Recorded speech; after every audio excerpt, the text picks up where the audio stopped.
నమస్కారం అమ్మా, నేను డాక్టర్ శివరంజని సంతోష్, పిల్లల వైద్య నిపుణురాలిని.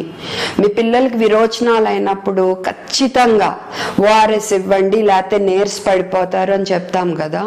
మన దేశంలో 5 ఏళ్ల పిల్లల్లో 3వ వంతు మరణాలకు కారణం ఏంటో తెలుసా? విరోచనాలు, వాంతులు.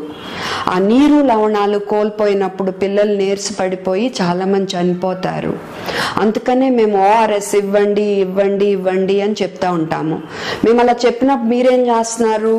మెడికల్ షాప్స్కి వెళ్ళి ఇలాంటివి కొని ఇస్తున్నారు.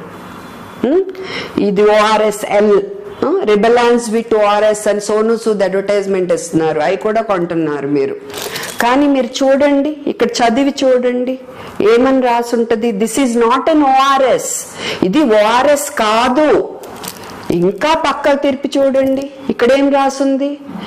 Do not give during diarrhoea, విరోచనాలు అప్పుడు ఇవ్వద్దు అని రాసుంది. ఎందుకో తెలుసా? ఇందులో చక్కెర శాతం చాలా ఎక్కువ ఉంటుంది వీటిల్లో. దాంతో విరోచనాలు పెరిగిపోయి మీ పిల్లలు ఇంకా ఇంకా నీరసపడిపోయి ప్రమాదంలో పడతారు. కానీ మీరు తెలియక ఇవే కొని పిల్లలకి ఇస్తున్నారు.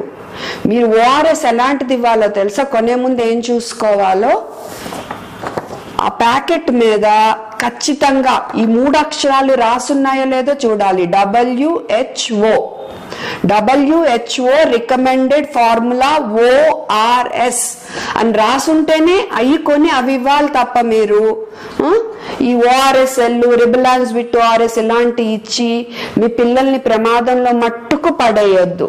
దయచేసి ప్రమాదంలో పడేయొద్దు.